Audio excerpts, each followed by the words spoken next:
Hello, my name is Pedro Pina. I'm a VP at Google, and also I'm the executive sponsor of Pride at Google, our global network of LGBT plus employees and allies. And as we like to say at Google, we are built for everyone. No matter where you're from, who you are, or who you love, our platforms bring people closer together. And our commitments continue this year, more than ever, as we strive to find ways to come together virtually. And that's why we're so deeply proud of our partnership with organizations such as the Global Equality Caucus and this incredible initiative, Lawmakers for LGBT plus equality.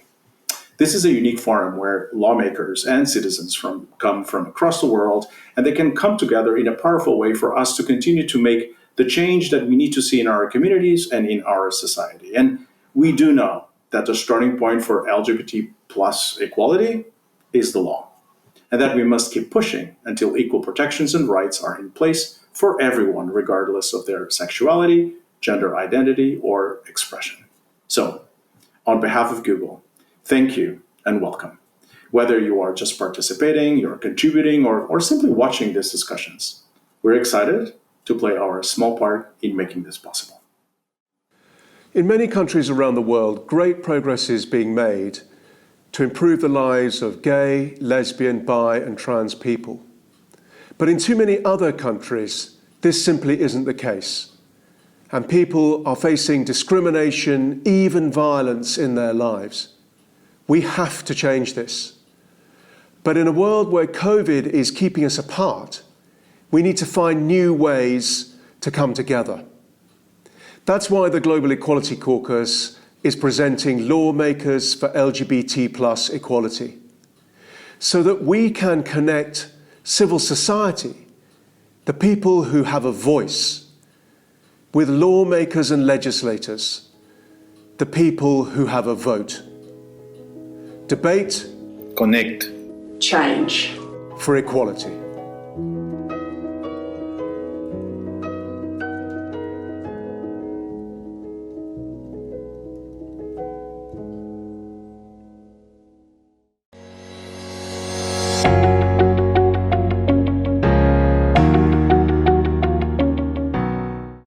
Greetings from Nairobi, Kenya. My name is Honorable Esther Passaris, Member of Parliament for Nairobi County.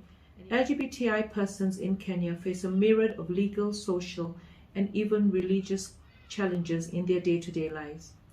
For instance, any sexual practices between males termed gross indecency are a felony punishable by 5 years imprisonment.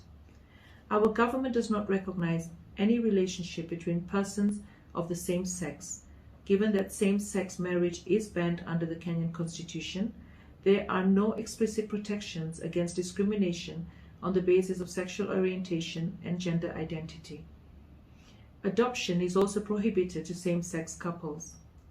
One of the ways to decriminalize same-sex intimacy, in my view, is through strategic litigation, which can be used to enforce rights enshrined in Kenya's Constitution as a means of decriminalizing same-sex intimacy.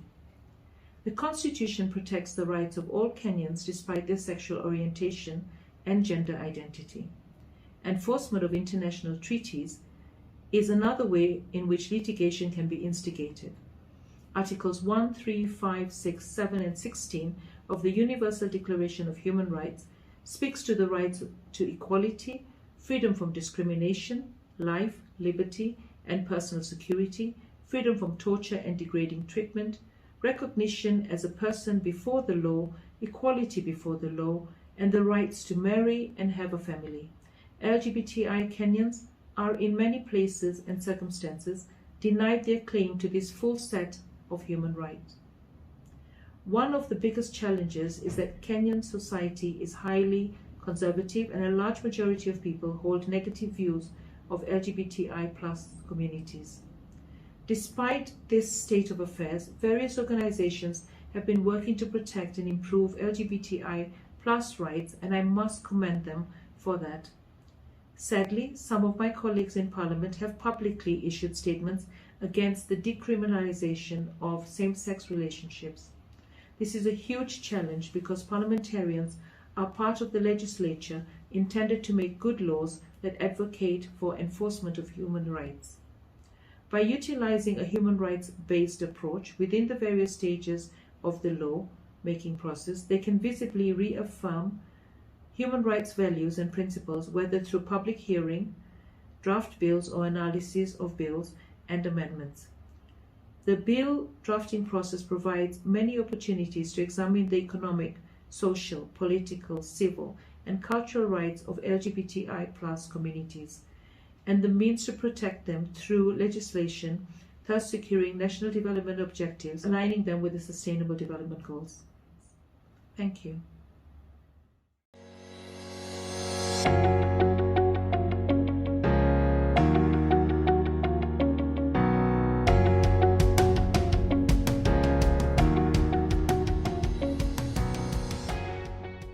Hello, and welcome to this panel where we'll be discussing the role of African civil society in advancing LGBTIQ plus equality in Africa.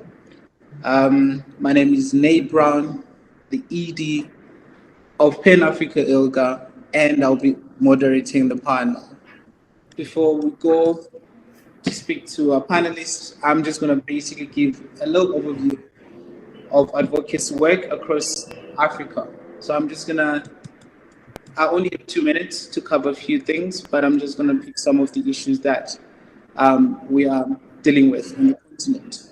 So I'm gonna touch on the progress that we've made. One thing that I've noticed is that there is a growing, vibrant, and resilient LGBTIQ+ movement in the continent that has achieved success with advancing human rights of LGBTIQ+ people. Like, for instance, we'll look back in 2014, the African Commission of Human Rights and People's Rights passed a resolution condemning violence and human rights violations against the LGBTIQ community.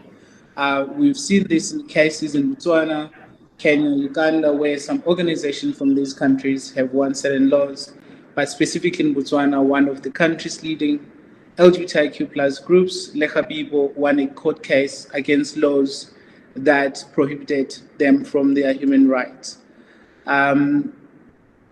These important successes can be attributed to the persistent and resilient work done by LGBTIQ+ activists across the continent. While these developments are a great step forward on paper, in reality, we still have a long way to go, with hate crimes against the LGBTIQ community still prevalent.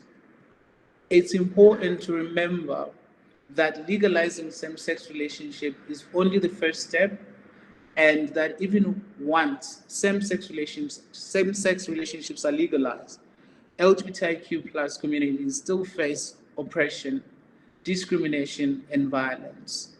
Nevertheless, with the growing number of countries in Africa legalizing same-sex relationships, there's been a glimmer of hope on the continent in the recent years. Thank you. I'm delighted to be joined by 3 civil society advocates who do vital work in championing human rights in Africa. They are Barbara Wangare, the Executive Director of East Africa Trans Health and Advocacy Network, and a Secretary for PI. We have Steve Litike, Founding Director of Access Chapter 2, and Robert Akoto Amoafa, Senior Associate at Rainbow Consult. Thank you all for taking time to be with us. I hope you are ready for us to have a conversation. So I will start with questions. And my first question is, what is the current situation in Kenya and across the region? What space is there for civil society organizations to operate effectively? So the current situation in Kenya and in East Africa at the moment is that the pandemic has taken over the community in a way that the focus has been on the pandemic. The focus has been on the effects of the pandemic, and we have seen a lot of challenges that have been raised just by virtue of having to deal with the restrictions that have been put in place to ensure that the virus is being contained, where it's restrictions such as limited movement, such as avoiding contact with people, staying at home. These are restrictions that have affected the community in very many ways. For example, a lot of people who were in school, in high school or in universities, have been forced to go back home. And for people who were in universities and were being accommodated in universities, had a sense of freedom to be themselves and to find a community that is welcoming to them. But now, because of the restrictions and the closing of schools, they were forced back home. They were forced to go back to a place where their identities were not recognized, that their livelihoods were not seen as valid, and that they were treated poorly by their own family. And so that has affected quite a number of community members in terms of their mental health, in terms of just their general well-being.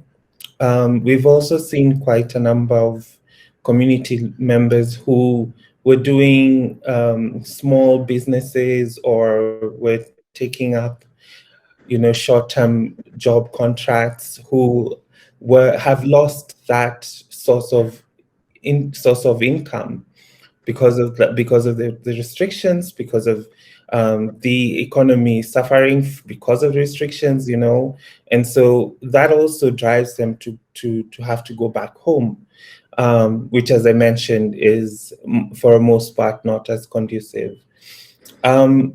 We've also seen organizations such as our member organizations at Ethan who have struggled to maintain funding, have struggled to access funding to be able to stay afloat, to be able to pay rent, pay salaries, because we've seen that quite a number of funders have diverted funding to do COVID emergency grant making.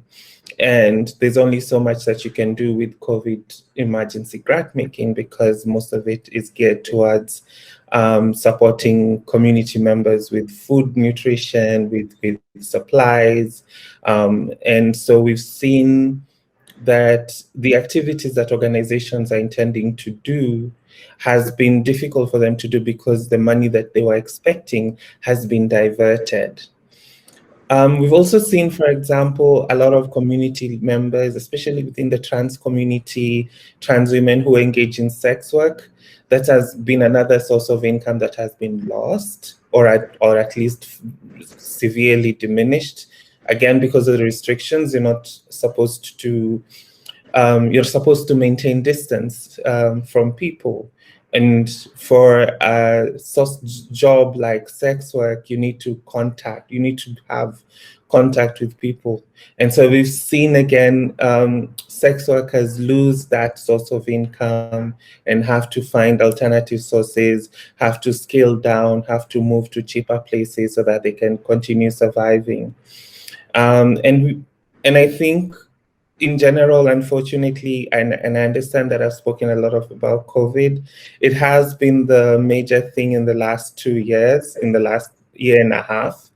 And it has made a lot of the work that was being done, especially work that has been from a legal standpoint, to take pauses because, again, of the court system slowing down its own processes because of the restrictions.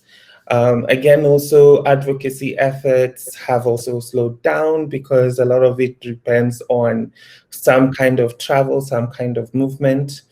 And so that has also slowed down. But on the positive note, we have seen a resilience among the community where we've been able to come up with new creative ways to do the work that you're doing. For example, we have worked with funders who've continued to fund us to divert funding to other ways of conducting our work. For example, at Ethan, a lot of the work that we do has involves community engagement, and so we've been able to improve our internet connectivity. We have acquired,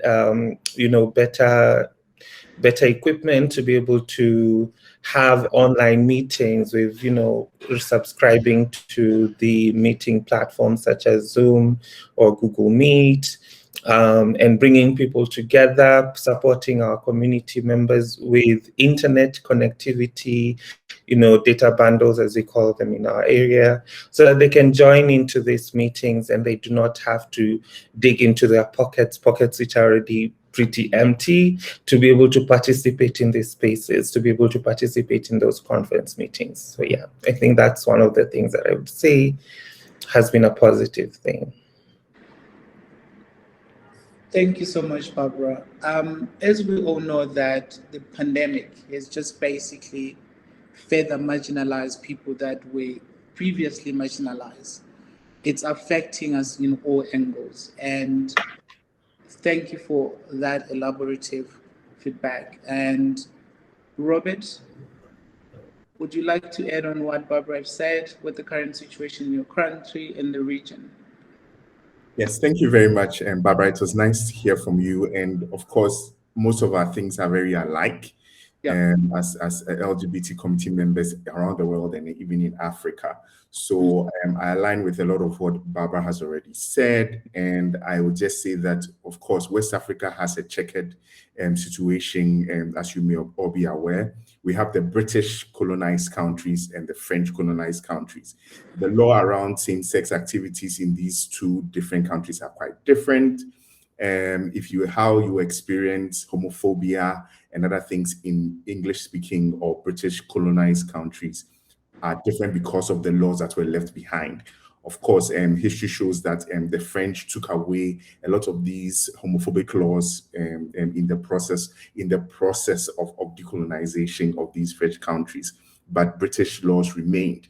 And so if you see what is happening in West Africa, Ghana, and especially Ghana, Gambia, Nigeria, you see the trend of the kind of laws that they are because of the lineage of the laws that came from the British countries.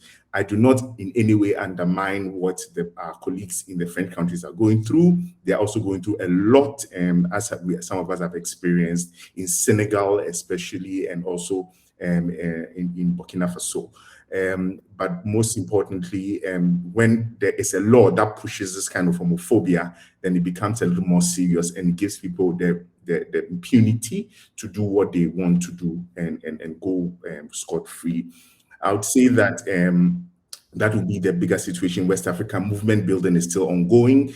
We recently have the bigger launch of ISDAO, which is one of the only funds that we have within the regions that is specifically looking at LGBT situations in West Africa.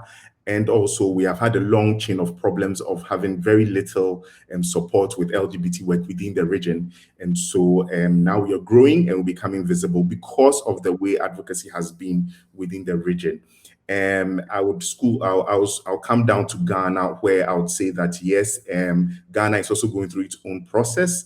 As you may be aware, the very historic activities that have happened in this year alone have shifted the movement of a course. So I'm sure people have heard about the 21 who were arrested, the safe space that was closed down, and currently the law that is before Parliament to further criminalize LGBT people in Ghana.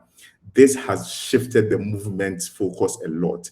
It has affected the way the movement was growing because obviously movement building has a process, and Ghana had its own movement building process, and then it has been interrupted by these activities that were unexpected and unprepared for.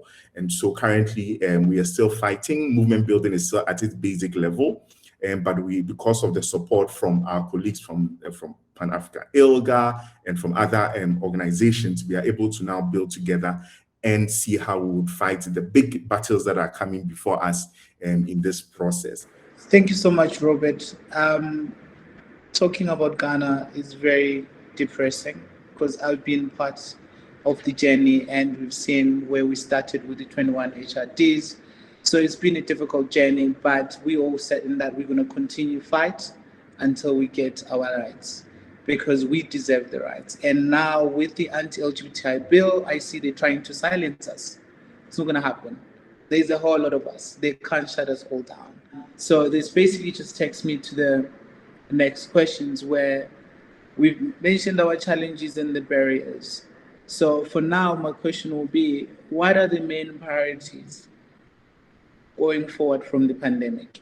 For me, the most important thing is to strengthen the communities, to strengthen the organization, is to strengthen the activists, and we use all available ways to do that. It could be what for us is our focus has been on strengthening the capacity of organizations, strengthening their capacity to fundraise, strengthening their capacity to develop programs that are able to do the work and to achieve the goals that we have, to strengthen the capacities of the leaders, and not just leadership in terms of running an organization, but leadership in terms of understanding the nuances of the politics that they are occupying, the understanding the nuances of their contexts, and also using as the opportunities that they have as leaders to influence change, to influence communities, to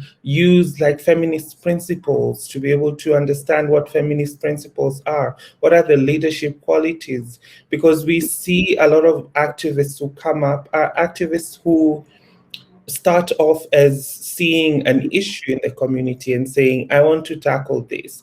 But a lot of times we find the activists that we are having are people who don't have that ability to do the work that is important. They don't have the skills, they don't have the qualities. And you can have that ability to command an audience, you can have the ability to raise your voices and do the advocacy work, the activist work, but you also need an ability to think strategically, to think about how exactly am I going to be able to achieve my goals? What are the tools that I have available to be able to achieve those goals? And I feel like those are some of the things that we need to focus on so that then we're using our resource, as Robert is saying, to achieve those goals. We are able to put ourselves in a position where we can defend ourselves, that we can actually go to a fund organization in a very well-structured way and say, look, this is the issue, this is how we're seeing that we're going to deal with it, and this is the result that we're expecting to do that. A lot of our activists are young or are not able to put that articulately, and I think that's one of the things that I feel we need to focus on. And I apologize for having to leave this meeting. I love the fact that I was invited, and I do hope that it goes well, and I wish you the best. Thank you. Thank you so much, Barbara. Steve, do you have anything to add, or I can move to the next question? Yeah, well, I think, there's a number of things to add, Nate, because I agree with both Robert and Barbara that the idea of building a movement and strengthening the movement is key. Yeah. I think for me, just to add, there's also urgency around using, the legal framework or regional frameworks and instruments that we have. Mm-hmm. And unfortunately, Africa has good legal frameworks. They're just not putting them to test. Yeah. Fortunately is that whatever we do, the law has to be tested. Mm-hmm. You can't say the law is a just law if it's not put to test. Yeah. So my view is that we have a responsibility to actually make sure that we take the legal and policy institutions or instrument as critical measures to actually advance human rights. For me, that's key. We need to make sure that these rights come to a realization to ensure social security, to ensure that we improve livelihood of LGBTI persons. We do know that situations differ country by country, but it doesn't mean we can't test it. And if you actually look at what has happened in a number of countries where, you know, there has been recent decriminalization, they have tested the law. Botswana has tested the law, you know, and other countries which know that it will be a dooming fight like Mozambique and Angola, they just thought, let's not actually do, while we're going to review our own constitution, let's do it a just way. So I think for me, it's key. The second contribution for me also speaks about how we document. I think we are poor in how we document violations, LGBT experiences, and creating the ability to bring about good evidence-based transformation and programming in our countries. So that for me is key. The last one, it's a redress. It's we have to know that the colonial legacy is not going to be changed overnight, and there's very few of us. We've got billions of people living in this region, but then there's very few of us who are prepared to fight. So which then marries the point that Barbara and Robert has raised. We're gonna have to build movement. We're gonna have to strengthen, but we're gonna have to have those who go in the forefront and fight. Unfortunately, fighting and putting a struggle comes at the cost of life. And that's what struggle means. That's what activism means, that it may come at the cost of life, and we have to be prepared psychologically, we have to be prepared emotionally and spiritually that our bodies are sites of struggle, but we're going to have to be prepared, and we're going to have to tackle that if we want to ensure that the next generation at least have the opportunity to live a healthy life, and that is free from any kind of human rights violation. Neat, can I quickly add something to what Steve has just said on the end? That I think that in the process of building capacity and building our strength, we must also identify who can do what, yeah, where they belong. You know, like you have just raised, there are people who know that they would stand in front of the fight. Like if you look at other jurisdictions like Harvey Milks and all the others, they are ready to be at the front for and fight. We have those who stay at the back and prepare the arsenals for those fighting at the front to fight. And so in the process of building capacity, we must identify who, where, and everybody's strength is, build that capacity and see how we can put all together towards the fight. And so I think that would be also a very good thing to do, that in the process of seeking to build capacity, we are clear on how we are doing it, that we find the best way to make sure that everybody on their own level is involved in a particular way that at the end of the day will inure to the benefit of the whole community. Thank you. My last question is just basically about your experience. How can civil society best work with legislators? What do you need them to do? In short, Steve? For me, as I've indicated, we have a responsibility to utilize instruments. Mm-hmm. So we need to ensure that accountability is, one of the biggest agenda point of what we do, because countries, governments have a responsibility first to the people who are alive now, but also in repairing the injustice of the past. So that accountability speaks to how we govern. It speaks to how we also ensure that we repair those injustices of the past. But we have also promised Africans freedom in a way. We immense these promises by virtue of changing that livelihood. Every country in the region is a developing country, which then means developmental agenda, even for the marginalized community. For me, it's key. So what kind of advocacy that must continue? What kind of policy engagement that must continue at a continental and national level?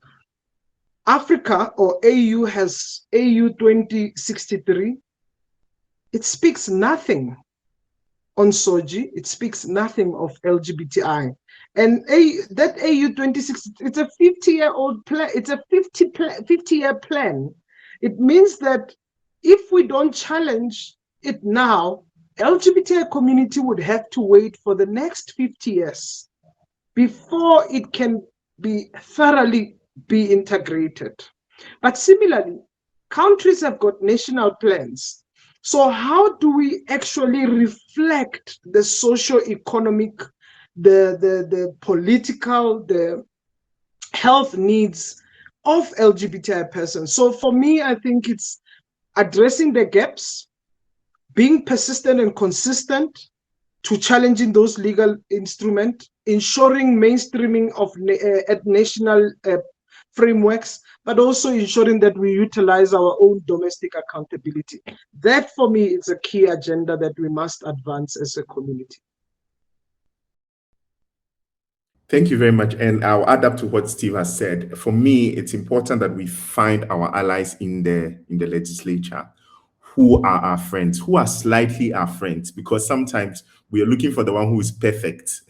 But sometimes we can find someone we can also add up and polish, just to say, to be able to help us in what we are doing. For me, especially in being in the scene now with our law going on, this is a very key thing to me, that we find who is likely to be our allies, find our allies. And I think another thing that I found is very important is empower them. Most of these allies may have some information or may understand a little bit about the community, and that is not enough for them to fight inside for us. You know, they don't have the statistics, they don't know what we know, they don't understand it as every other hetero person or whoever it is who has not studied within the LGBT space understands it. So for legislators, we need to also empower them. Do they need research? Do they need information? Do they need policy briefs? Do they need some support? Do they need anything that we need to capacity building programs that will help them understand and appreciate the need for them to be able to stand up in Parliament? You know, currently, one of the experiences I can share with you is that the legislators in Ghana who are for the law that is being proposed now are threatening the legislators who are likely to go against the legislature. So then what does that legislator have to stand on? What foot? Unless there is support from us, the community, to them, to give them the leg to stand on and say, listen, we are with you. And then they know that they can stand in Parliament and debate, knowing that they are still having the things that, because of course, every legislator has their own interest and also have their interest of staying in their office for a while. So how are we able to contribute to this interest in a way that is not illegal, but also in a way that to support the person to be able to support us?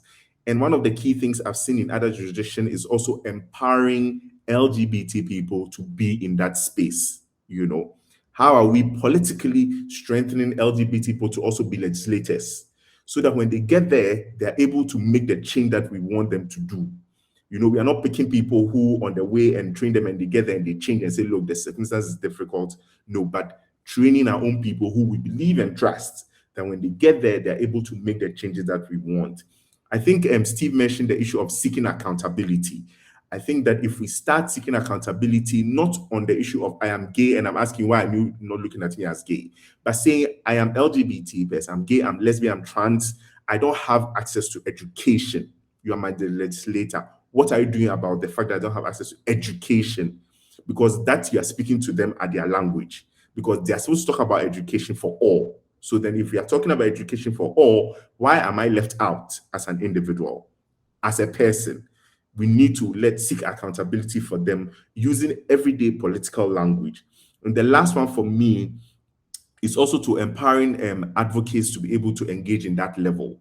So how are advocates aware of legal and political systems, democratic systems, so that in the process of their advocacy, they are able to use the language, they're able to use the strategies and all that exists to help to change the system? If you don't understand a system and how it works, how do you get in there to do the work that you want to do?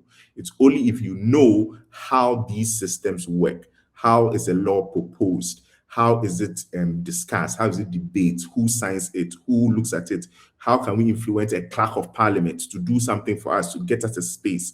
All these discussions we need to know as advocates, so that when we get to the space, we are able to use their language and get them to do what they are supposed to do.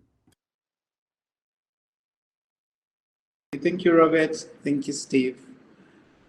Empowerment is imperative. Capacity building, that's what the community needs, and holding the leaders accountable.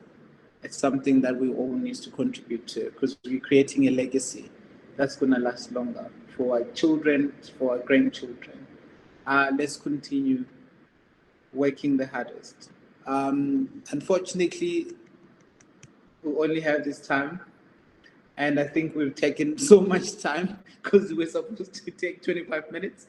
Nonetheless, thank you very much for joining this important conversation.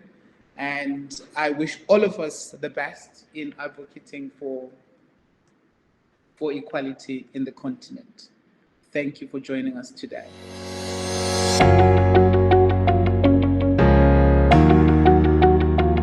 My name is Bernard George, and I'm a lawyer and politician from the Seychelles. Currently, I am the leader of the government majority in our National Assembly. Seychelles is, in terms of the LGBTI community, both conservative and tolerant. Members of the community live freely and happily amongst the rest of the population. But if tomorrow there were a debate about liberalizing LGBTI laws and their status, I'm sure that a vocal minority will militate for the laws not to pass.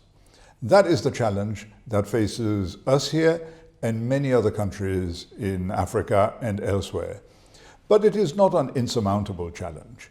And I think that if we, as parliamentarians who have to pass the laws that come before us, have to raise our hands to vote them through, work together, and if we are able to galvanize our communities around us, we will be able, step by step, because it will have to be an incremental process, get to the desired result, which is to have laws that protect members of the LGBTI community in everything that they do, in the same way that these laws protect members of heterosexual communities.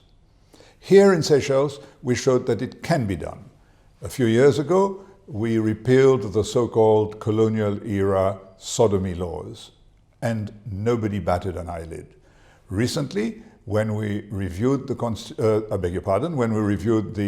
civil code, we also ensured that there could be division of property after the breakdown of a relationship without mentioning that this could only occur between a man and a woman. So therefore, allowing the LGBTI community to participate in the same protection that is afforded to other members of other communities.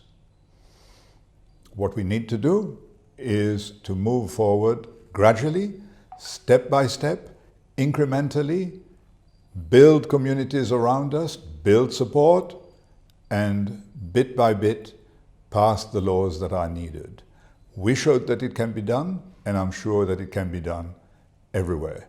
The challenge is there, but if we do not embrace the challenge, we will never be able to achieve the desired result.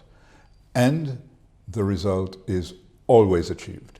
Sometimes it takes longer than we expect, but the process is inexorable. We did it. I'm sure everybody else can do it. I thank you.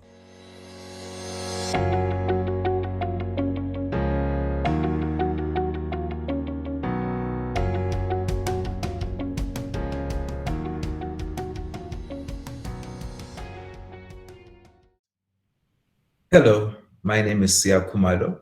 I am a social political commentator based in South Africa and the writer of the award-winning book, You Have to Be Gay to Know God. I am joined by the Honorable Edwin Cameron, a retired judge who has served as a justice in the Constitutional Court of South Africa from 2009 to 2019, and who is currently the Chancellor of Stellenbosch University and inspecting judge of prisons.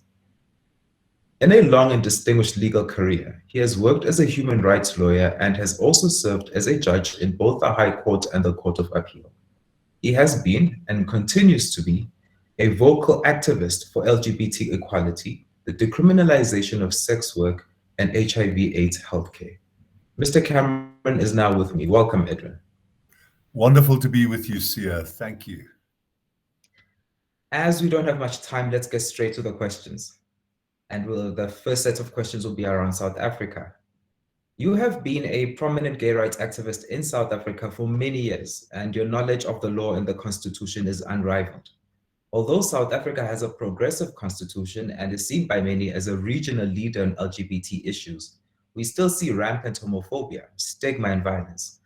What are your experiences advocating for the rights of LGBT South Africans, and why do you think constitutional rights are failing to protect many of our LGBT brothers and sisters? Sia, thank you for that. Let's start with a brief historical mention that it was a young man like you, if I may patronize you with your age, just for the introduction, a young man called Simon Mkhodi, who was arrested for anti-apartheid activities and whose inexpressibly brave coming out laid the basis for us to argue later to the constitutional negotiators that sexual orientation should be included in our constitution. And we achieved that, a world first, in 1994. You are part of Simon's successors. You have written a book. You are one of the most prominent youngest spokesperson for equality and justice and dignity. And as your question implies, we have a terribly far way to go still. Constitutional equality was a significant world breakthrough. It was a breakthrough in South Africa. It is of immense importance. Never ever say that legal and constitutional equality and dignity are not important for queer people. But we have only started on the road of achieving protection, safety, and full equality.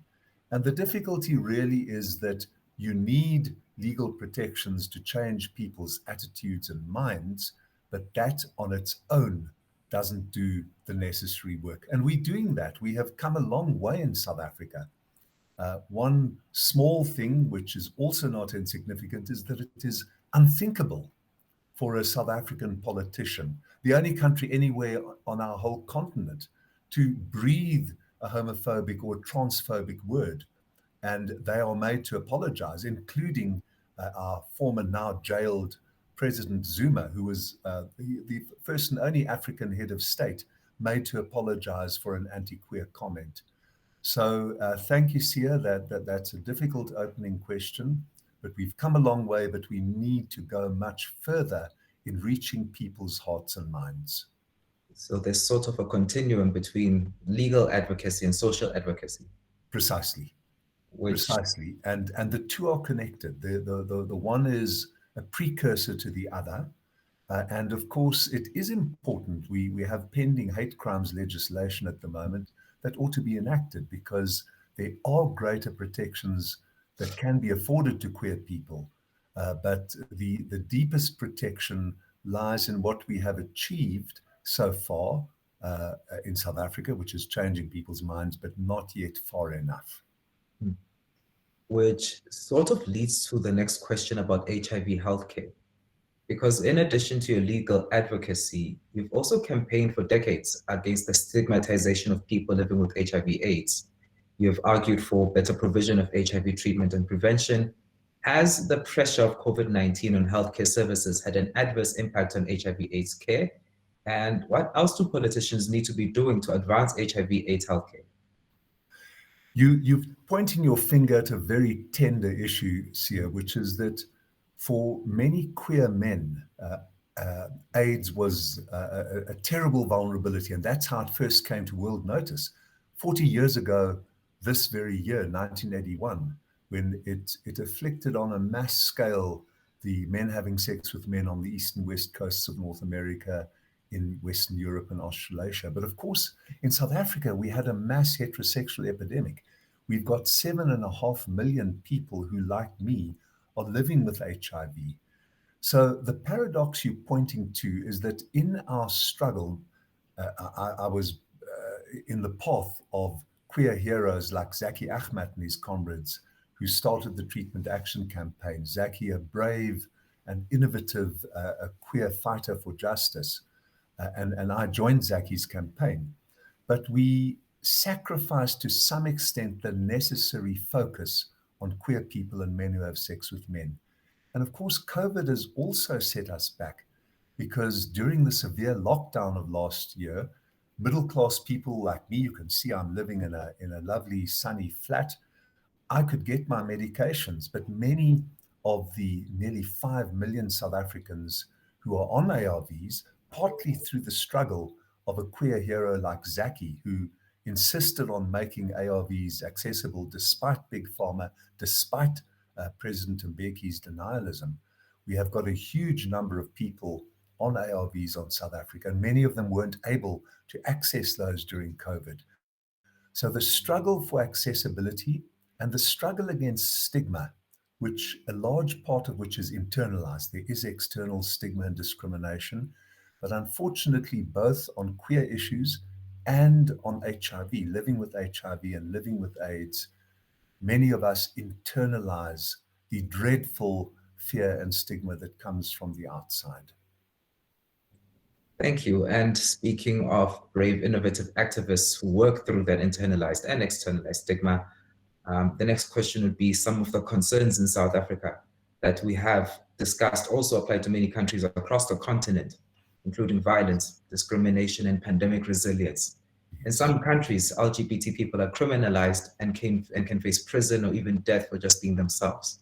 Yes. How can we support activists fighting to improve LGBT rights in Africa? And what should countries like South Africa with more progressive constitutions be doing to support that kind of change? You ask a beautiful multi-layered question. Our government's stance has been a bit spotty, but generally in the UN Human Rights Commission, it has voted in favor, not always, sadly, but mostly in favor of LGBTI equality. The African Commission in 2014 took a significant step in decrying all violence, a formal resolution. Unfortunately, since then, the African Commission, which is a continent-wide body, has wavered. It decommissioned the observer status of a lesbian group, which is a great step backwards and a tragedy. But Sia, your question in a certain sense answers itself. We are seeing terrible repression. President John Magufuli of Tanzania, before his death, was an inveterate and peculiarly preoccupied homophobe. Why are these people so obsessed with us?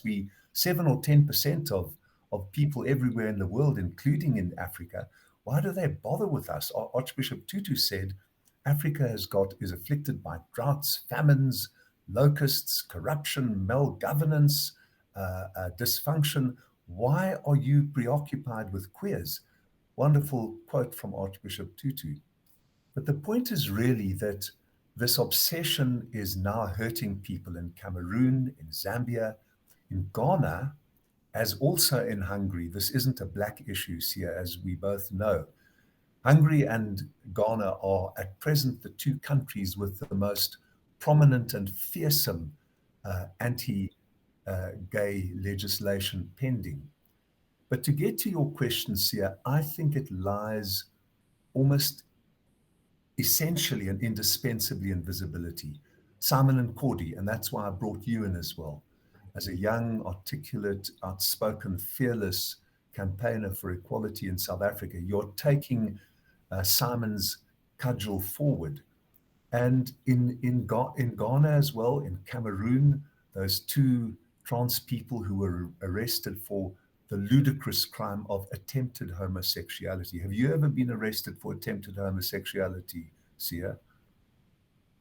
I decline to comment. No, I have not. Very wisely. You have taken good legal advice. but horrible, horrible realities for trans people in Cameroon. And Sia, the fact that they were arrested meant that they were visible. Now, I want to say that being visible doesn't mean coming out on media, in an international platform, on the front page of a newspaper, addressing your colleagues or your family at a family gathering. It doesn't mean that. Coming out may mean speaking to your best friend, to your parents, to your children, to your brothers and sisters or cousins or your neighbors or your most trusted friend. But coming out is essential so that legislators in Ghana can know that in their families, if they have a family of 7 to 10 people, one of them is queer, bisexual, or transgender, they might not express it, they might not even always know it, but we know that 7 to 10% of humanity has some element of queerdom, and at least 7% have a preponderant element of queerdom in them. So in Kenya, for example, Sia, there are many organizations that speak out very bravely for queer equality. That is happening across the rest of Africa. A long and bloody and repressive road lies ahead, I fear. But what South Africans can do is not to rest on their laurels, not to feel complacent, to push our government to be more outspoken. I'm asked to speak to corporations which operate in Ghana. I'm doing so in 2 weeks' time again, a big international consulting group, and I shall challenge them. What are you doing when you take big fat government contracts from the Ghanaian government? Are you telling them how despicable, outrageous, dysfunctional and counterproductive it is to persecute queer people? So we can do many things, but we're not doing enough. Right. Well, in the spirit of holding government accountable, my next question and statement would be, despite the awful situation for many LGBT Africans, we have seen some encouraging change over the past decade, such as in Mozambique, Angola, Botswana. Some of this legal change came from court rulings, others through parliaments. As a former justice, what role do you see the courts having in LGBT advocacy? Do we have to rely on the judiciary for change, or can you foresee a more constructive relationship between the judiciary and parliaments in securing LGBT reform? Absolutely, Sia. And I'm very hopeful on that, because we've seen, starting with Mauritius, and then, as you've mentioned, Mozambique and Angola and other countries have legislatively abolished anti-queer legal provisions. It's very, very hopeful. And I think it has to happen through an alliance. You need to have visibility. You need to have queer organizations on the ground in each country, but you also need to conscientize the lawyers and the judges and the legislators. And African legislators can be reached. The platform that we're on here today, our hostess from Kenya, or our host from Kenya, is very significant there, and we rejoice in the visibility in Kenya and other countries. So it's an alliance for reason, an alliance for justice, an alliance not for tolerance. We don't want to be tolerated, but for acceptance.